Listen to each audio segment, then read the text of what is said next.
बनी इसराइल का एक शख्स था तो बड़ा इबादत गुजार था, बड़ा नेक था, बड़ा परहेजगार, एक गुनाहगार बेचारा। उसने देखा कि वो दरवेश साहब, सूफी साहब, नमाजी साहब, हाजी साहब बैठे हुए हैं, मैं भी पास जाके बैठता हूं, शायद मुझ पे भी अल्लाह करम नवाजी कर दे। मैं भी पास जाके अल्लाह अकबर, मैं कहता हूं क्या बात है इस गुनाहगार की जो अपने आप को गुनाहगार तो मानता है ना, क्या बात है इसकी। कहने लगा मैं भी जाके बैठता हूं, शायद मालिक मुझ पे फजल फरमाए। उस नेक के पास जाके बैठ गया। जब जाके बैठा ना तो नेक कहने लगा तू किधर आ गया, उठ चल दौड़ जा, तुझे नहीं पता तू कहाँ आ गया, इतना नापाक आदमी सुबह शाम गुनाह करता, मेरे पास आ गया। अल्लाह करीम ने उस वक्त के नबी को वही फरमाई, उस वली को जाके कह दो मैंने तेरे सारे अमल जाया कर दिए। तू अपने आप को इतना आला जानता है, कुल्लु मन अलैहा फान। अगर तुझे थोड़ी सी नमाज की तौफीक दे दी सबको गुनाहगार समझने लगा। मोटिवेशनल स्पीकर आपको कहता है कि मैं आपको समझाने का, कायल करने का, एक नशिस्त पे बैठने का 5,000 रुपया लूंगा, और हमारे स्टूडेंट वो 5,000 रुपया दे के उसके पास बैठते हैं ताकि थोड़ा मोटिवेट कर दे, लेकिन इतनी किताबें लेके आलिम जुमे वाले दिन बैठा है, इतनी किताबें लेके, और वो कह रहा है तुमसे कोई मुतालबा नहीं, सिर्फ जरा जल्दी आ जाओ। मस्जिद में पंखे चला दिए हैं, आसानी पैदा कर दी है, वुजू का इंतजाम कर दिया है। क्योंकि मैं आपको जिम्मेदारी से कहता हूं, कुछ चीजों के लिए बंदे का दिल अगर उस तरह खिल जाए ना जिस तरह होना चाहिए। मेरे अस्सा फरमाया करते थे खैरात लेनी हो तो सिर्फ प्याला तो सीधा कर ले बंदा। अगर प्याला ही सीधा नहीं है, हमारा वो मिजाज नहीं, माजरत के साथ मजहब के मामलात में बात सुनने का, पढ़ने का, गौर करने का, अगर वो मिजाज हो, एक मिनट के लिए कहीं और ना जाना पड़े, कायनात की हर नेमत हमें दरवाजा रसूल से मिले। लेकिन वो वालेहानापन, जब मैं पढ़ता था, अब तो मुझे नहीं पता, काफी दिनों से मैंने मालूमात नहीं की, जब मैंने मैट्रिक किया था तो रिजल्ट 31 मार्च को आता था। तो जो भी किया था 31 मार्च को मैट्रिक का रिजल्ट आता था। तो जिन्होंने पेपर दिए होते थे वो 1 मार्च से नमाज भी शुरू कर लेते थे, और उनके अब्बा जी भी शुरू कर लेते थे, क्योंकि पेपर दिए होते थे ना। तो वालिद को जिस दिन पता चलता था ना कि तेरा बेटा मैट्रिक कर गया है, तो जिस रिश्तेदार को उसने कभी फोन नहीं ना करना होता था, वो खुश इतना होता था, अब्बा इतना खुश होता था कि वो फोन कर भाजी मुबारक हो, तोड़ा भतीजा 10 पास कर गया। ये खुशी थी, खुशी संभाली। बाजों का जब सही मानों में खुशी हो तो फिर वो संभाली। सदके जावा वारी जावा ये अम्मा ही कहती है, और सजता भी उसी को ही है। लेकिन कभी पुत्र का कद बाप के बराबर हो जाए तो बात अब्बे से भी संभाली कोई नहीं जाती। वो कहता है अब मुझे खैर है मेरा बेटा, वो अलग बात है, बेटा शादी के 6 माह बाद कहे मैंने लहरा होना है, वो मामला अलग है। लेकिन बाप बड़ा राजी होता है कि कद बराबर हो गया, पढ़ गया, काबिल हो गया। सही कह रहा हूं, ये वालेहानापन होता है। वालेहानापन रिश्तों में होता है, रिश्तों की हसासियत बताता है। ना समझ आए तो फिर हजरत अनस बिन मालिक रज़ी अल्लाह तआला अन्हु फरमाते हैं, मुझे वो दिन नहीं भूलता जिस दिन अल्लाह के रसूल मक्के से हिजरत करके मदीना तैयबा आए थे। कोई हुजूर की ऊँटनी के आगे, कोई पीछे, कोई दाएं, कोई बाएं, कोई या मोहम्मद या रसूल अल्लाह का नारा लगाता था। बनु नज्जार बड़ा कबीला था, बड़ा, वो कबीलों में एजाज रखता था। उनकी बच्चियां दफ लेके बैठ गई, खुशी संभाली नहीं जा रही। वो नन्ही बच्चियां जो बैठकर वहां दफ बजाती थी, रसूल पाक की जानिब इशारे करके गाती थी और कहती थी हमें मामूली ना समझना, हम हैं बच्चियां नज्जार के आली घराने की, हमें खुशी है आमना के लाल के तशरीफ लाने की। हमारे एक दोस्त थे, और बात याद आ गई, तो कहीं सफर पे जाना था दोस्तों ने सैर के लिए, कॉलेज के जमाने में। तो उन्होंने पहले वादा किया, आपने छोड़ दिया। तो उनसे कहा क्यों नहीं जा रहे, कहने लगे मेरी अम्मी नहीं मानती। तो नौजवान बच्चों के लिए तो ये बड़ा खतरनाक जुमला, सबने मजाक किया। तो मैं आया तो मुझे आके कहने लगे कि जी वो साहब मुकर गए, कहने ना मेरी अम्मी नहीं मान रही, वो तो अम्मी तो बगैर कदम भी नहीं चुकता। तो मैंने कहा खुदा के बंदो तंज कर रहे हो, उसको तो बुलाओ, उसकी तो ज़ियारत करनी चाहिए। तो काबिल ज़ियारत आदमी जो माँ की बात मानता है, एक सैर है ना, कोई ऐसा मसला तो नहीं। उसने कहा अम्मी कहती है अभी मैं नहीं गाने देती, तो मैं मान गया हूं।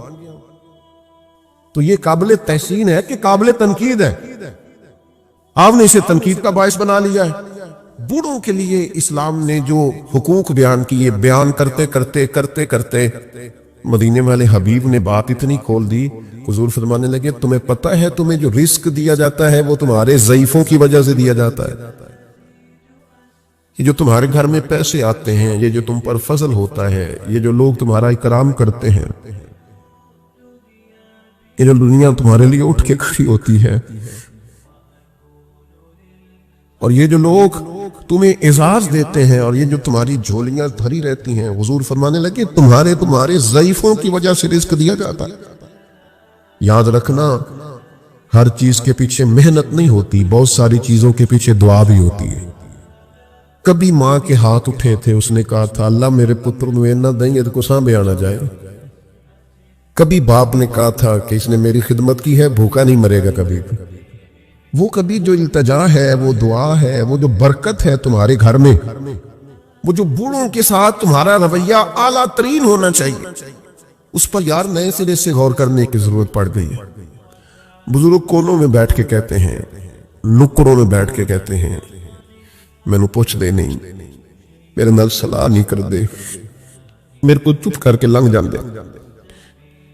मैनू तेरे को पूछता है तो मैं चुप करके कहना बच्चे बड़े नेक नहीं, बड़े अच्छे नहीं, लेकिन मैं कैसे अपने पेट से कपड़ा हटाऊं।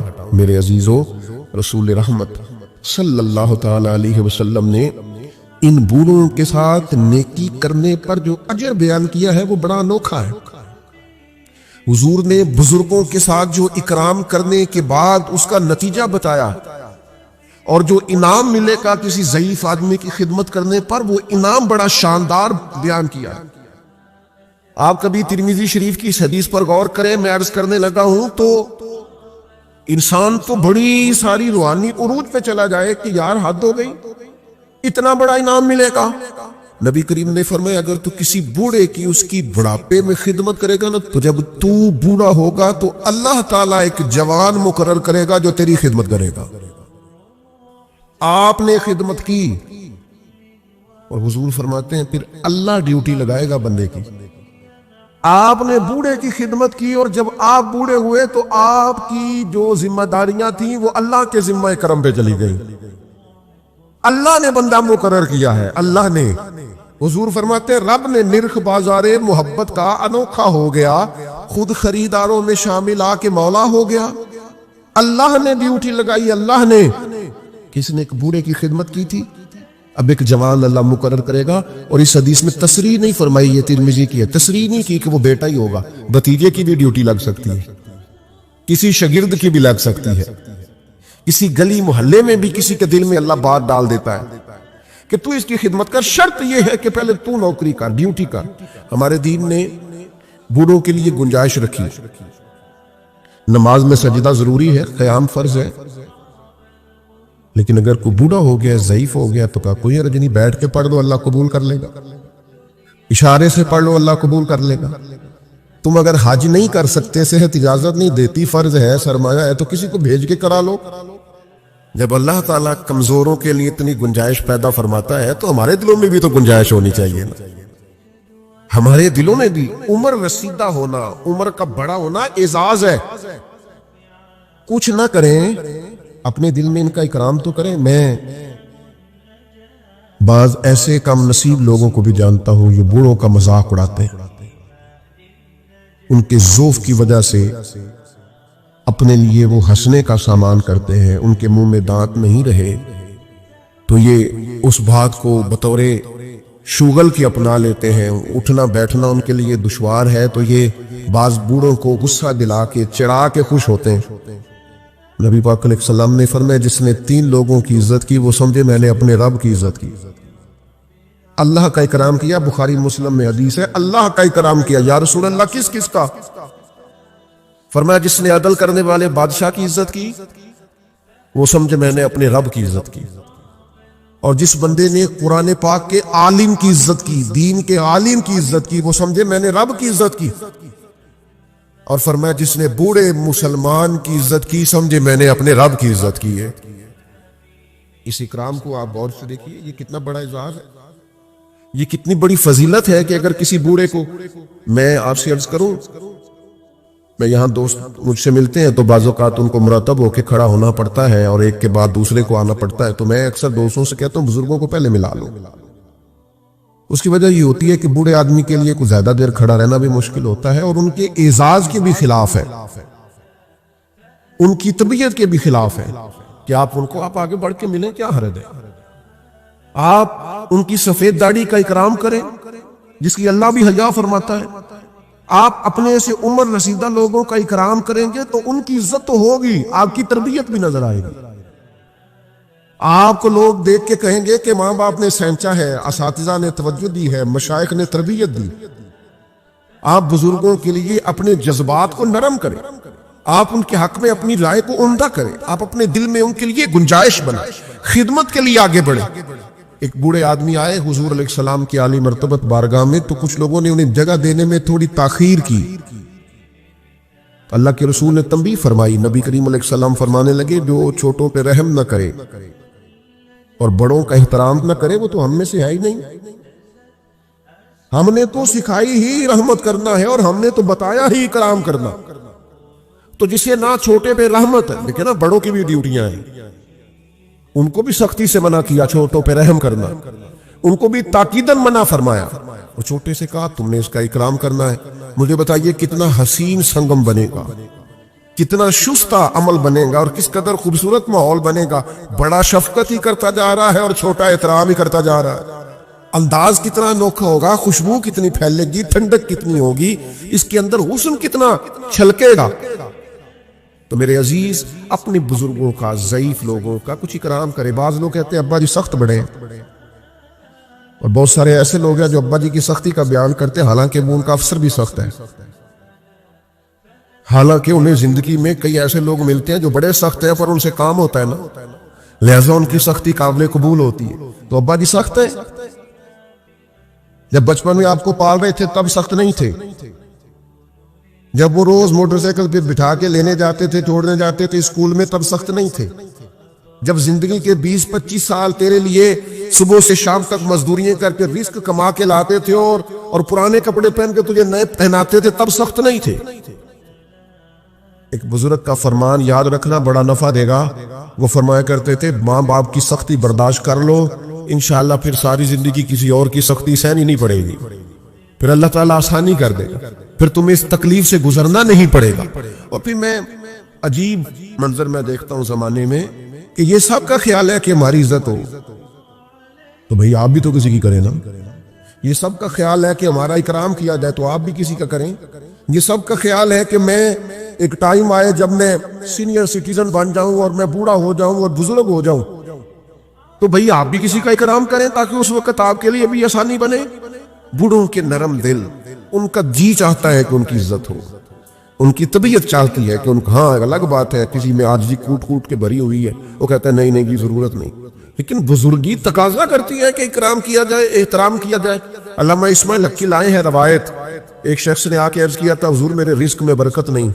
फजर का वक्त मांगने का है, तो सारी रात तो गुजर गई गेमें खेलते, टीवी देखते, और जो लेने का वक्त था तू सो गया, तो कैसे आएगा तेरे पास? तो उठे सवेरे बंदों से मांग के देख लिया, बड़ी इज्जतें खराब हुई। फजर के वक्त उठ के झोली फैलाए।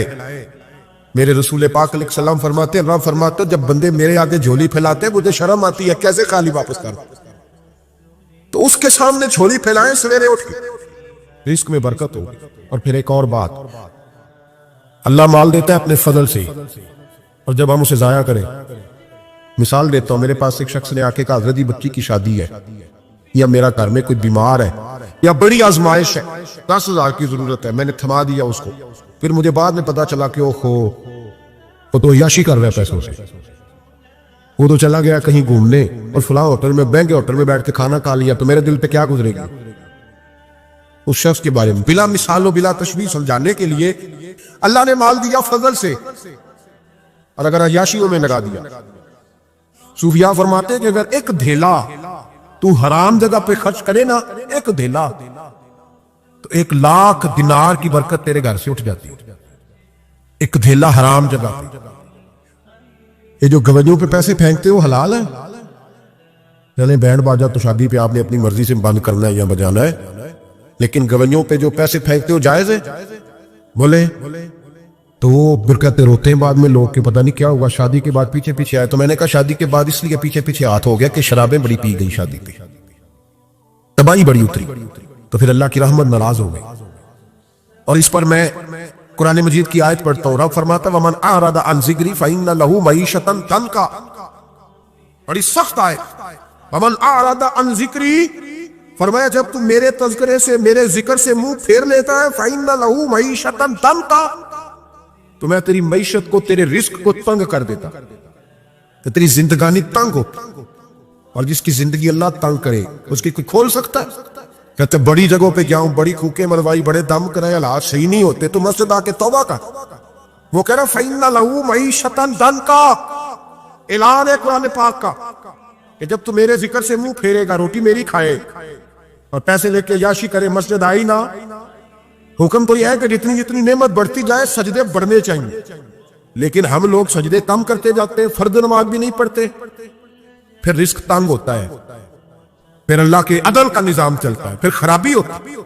इसलिए याद रखें कुरान मजीद में हुक्म दे दिया कि अगर चाहते हो कि रिस्क में बरकत हो तो फिर रिस्क देने वाले के आगे झुक जाओ, फिर रिस्क देने वाले के आगे झुको। तो माली परेशानी का बहुत बड़ा सबब यह है कि हम मस्जिद की तरफ नहीं आते, दीन की तरफ नहीं आते, पैसा नाजायज जगह पे खर्च होता है। आप यकीन करें मस्जिदों का हाल खस्ता है, मदारस का हाल काबिल रहम है, काबिल रहम हालत है मदारस इस्लामिया। और लोग पैसा कहाँ खर्च करते हैं? मैं तो ये रोना रोता रहता हूँ, हर जगह रोता हूँ। मैं दुनिया के किसी पाकिस्तान के कोने में बैठता हूँ तो रोना रोता हूँ। एक्टर पल गए, और अहले सुन्नत का तो वैसे अल्लाह हाफ़िज़ है, कवालों की कोठियां देखने के काबिल है। और नाथ खां जो सुर सीखते हैं रात को कहीं बैठ के और सिर्फ आवाज सुरीली है, उनके मकान पजारों देखने के काबिल।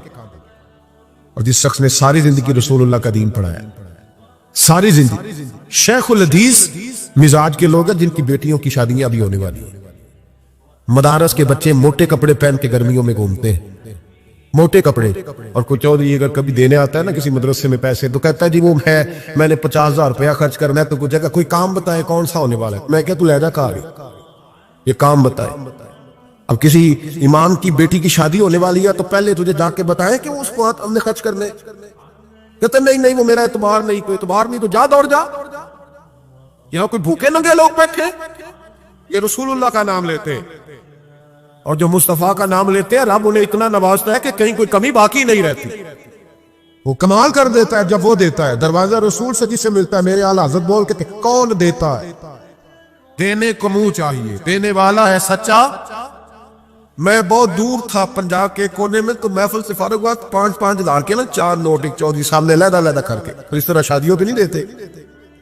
2000 का वखरा वखरा करना नजर आवे, उन्होंने कितने लगे कि आधार ही दे गया, तो लहदा करके ना 4 नोट तो यूं किया साहब ये। मैंने कहा तू शायद मुझे जानता नहीं, पता नहीं मैं कौन हूं।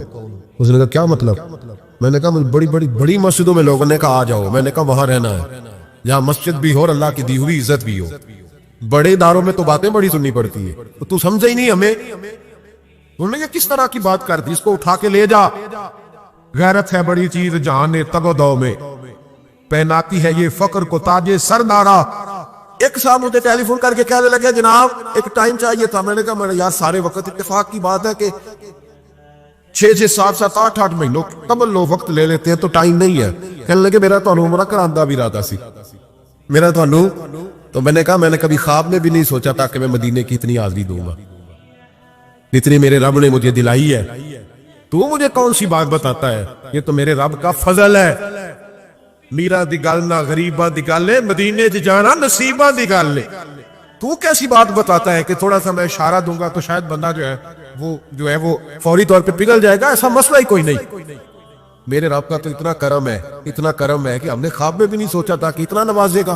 तो ये लोग गलत समझते हैं।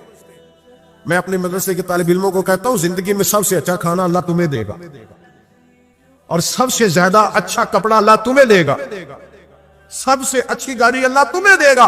बस एक शर्त है, सारी जिंदगी मोहम्मद अरबी के वफादार रहना, रसूलुल्लाह के निजाम से, हुजूर के तरीके से कभी गद्दारी कभी ना करना। बड़ा नवाजेगा और इतना नवाजेगा तुमने कभी सोचा भी नहीं होगा। तो याद रखें अल्लाह रिस्क में बरकत देता है, लेकिन उस वक्त जब हम अपनी जिंदगी हकीर करते हैं ना, अब जहां आने लगा हूं वहां आपको लाना चाह रहा हूं। हम पता क्या करते हैं, हाथ फैलाते, बड़े बड़े रईस आज़म के लोग हाथ फैलाते। अगर आप नाराज ना हो तो एमएनए ने भी इन्वेस्टर रखे होते हैं, एमपीए का भी इन्वेस्ट, वो भी फोन करता है कि इतने फ्लैक्स तेरे जिम्मे, इतने तेरे जिम्मे।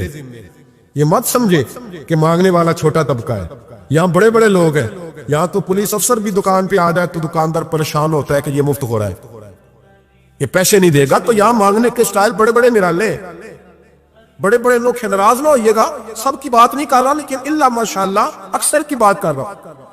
अब मेरे नबी पाक सल्लल्लाहु अलैहि वसल्लम ने दर्श दिया, फरमाया जिंदगी में हाथ ना फैलाना कभी भी, जिंदगी में कभी भी हाथ। माली परेशानी का हल बताया, मेरे अभी फरमाने लगे यूं ना करना, वरना फिर दोबारा सारी जिंदगी इस तरह नहीं हो सकेगा।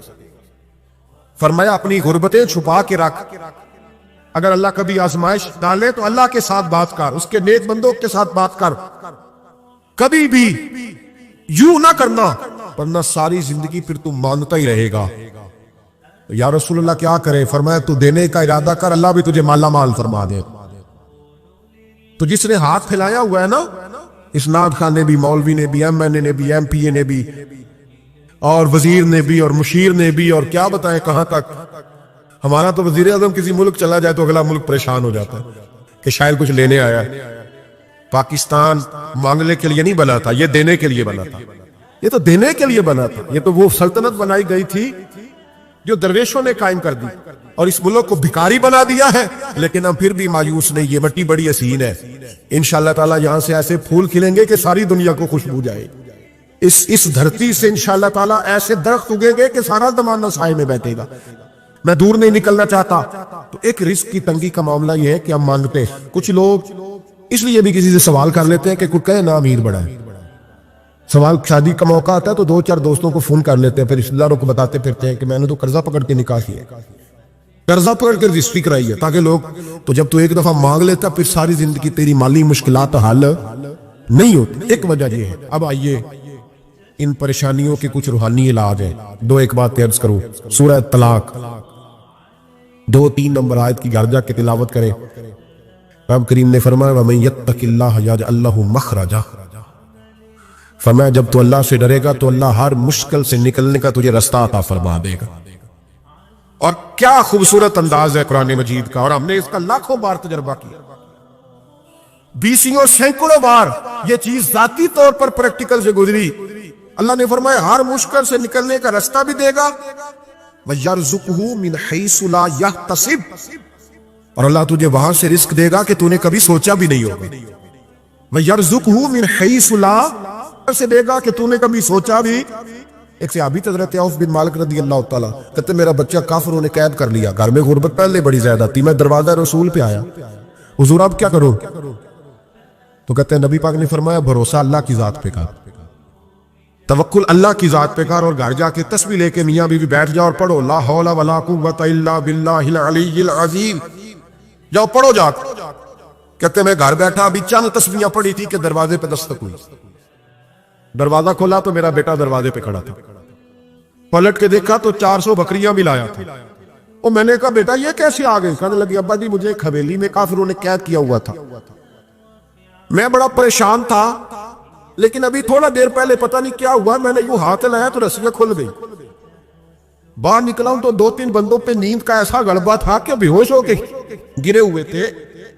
400 बकरियां भी थी, मैंने दरवाजा खोला, बकरियां मेरे साथ दौड़ने लग गई है, तो मैं 400 बकरी भी ले आया हूं, पलट पलट के देखता रहा हूं, पर मीलों का सफर हुआ वो आए ही नहीं। तो वालिद कहने लगे बेटा चलो पहले मुस्तफा करीम से जाके पूछ ले, देखे कैसे माली मसले हल होते। हुजूर से जाके पूछे कि हमारे लिए जायज भी है कि नहीं। कहते हैं दरवाजा रसूल पे जाके हम खड़े हुए थे कि नबी पाक ने फरमाया देखा रब करीम का फजल, देखा, फरमाया तेरा बेटा भी आ गया, तेरी गुर्बत का भी हाल हो गया, ये काफर का माल है, इसे माल गनीमत समझ के इस्तेमाल कर, तेरा ही है। तो ला हौल वला कुव्वत इल्ला बिल्लाहिल अलीय्यिल अज़ीम पढ़ें तो रिस्क में पढ़ेंगे इंशाल्लाह, बोल के बताइए पढ़ेंगे इंशाल्लाह ताला। लेकिन सुन्नी कौम तवीज पे लग गई है, कहते वजीफा पढ़ना पड़ता है, आप लिख के दे गले में डालने के लिए, ताकि वो डालता जाऊं और मेरे ऊपर पैसों की बारिश होती जाए, वजीफा पढ़े, वजीफा पढ़े। सुने एक और वजीफा सुने, इमाम कुर्तुबी ने तफसीर कुर्तुबी में लिखा, रिज्क की बरकत का वजीफा। इमाम कुर्तुबी ने लिखा, हजरत अनस बिन मालिक रज़ी अल्लाह तआला अन्हु कहते, एक शख्स हुजूर की बारगाह में आया, या रसूल अल्लाह सल्लल्लाहु अलैहि वसल्लम, गुर्बत बड़ी है, बड़ा दुखी हूं, बड़ा परेशान हूं। तो हुजूर ने वजीफा बताया, फरमाया जब भी घर जाओ ना, घर वालों को सलाम कहनी है, अस्सलामु अलैकुम, यानी कब कहनी है? जब भी जाओ। कब कहनी है? यानी घर से निकले माचिस लेने के लिए, वापस आके कहना अस्सलामु अलैकुम। फिर घर वालों ने कहा हो याद नहीं रहा था, वो तो चीनी भी खत्म हो गई है। फिर गए चीनी लेने, तो वापस आके फिर अस्सलामु अलैकुम। उन्होंने कहा हो नाराज ना होइएगा, पति भी नहीं चाय की। अब वापस गए तो फिर वापस आके क्या कहना है? तो नबी पाक सल्लल्लाहु अलैहि वसल्लम ने फरमाया जब भी घर जा अस्सलामु अलैकुम कह, और 3 दफा सूरत इखलास पढ़ दी। और सूरत भी वो बताई जो सबको आती है, कुल हुवल्लाहु अहद अल्लाहुस समद लम यलिद वलम यूलद वलम यकुल लहू कुफुवन अहद। 3 दफा ये पढ़ दे। सियाबी बड़े सियाने थे, बड़े मसले हल करते थे हमारे, फटाफट बोल पड़े वो सियाबी, कहने लगे हुजूर मेरी तो छोटी सी फैमिली है, कई दफा बच्चे घर नहीं होते, ननिहाल गए होते हैं, तो फिर क्या करूं? हुजूर ने फरमाया जब घर में कोई ना हो तो अपने नबी पे दुरूद और सलाम पढ़ देना, तेरे नबी का करम तो तेरे घर में होगा ना। हजरत अनस बिन मालिक रज़ी अल्लाह तआला अन्हु फरमाते हैं कि हम इंतजार में थे कि बंदा वापस आए और रिजल्ट बताए। कहते हैं वो कुछ दिनों के बाद वापस आए तो अजीब बात की उन्होंने, हमसायों से कई दफा बंदे की नहीं ना इतनी बनती, और कई दफा लगता है कि मेरा हाथ ऊपर ही रह गया, कहीं मुझसे तगड़े ना हो जाए। कहते वो आए तो नबी पाक सल्लल्लाहु अलैहि वसल्लम ने कहा क्या हाल है तेरा? तो अर्ज करने लगे या रसूल अल्लाह सल्लल्लाहु अलैहि वसल्लम, वजीफा तो मैंने अपने लिए पूछा था और मेरे तो हमसाये भी अमीर हो गए। हुजूर तो मैंने अपने लिए पूछा था और मेरे दाएं बाएं वाले लोगों को बड़ी बरकत हुई है। तो मेरे महबूब मुस्कुराने लगे। हुजूर फरमाने लगे गोया बरकतें तेरे घर में जब बरसी हैं तो छिन छिन के उनका फैद अल्लाह ने तेरे हमसायों को भी अता फरमाया।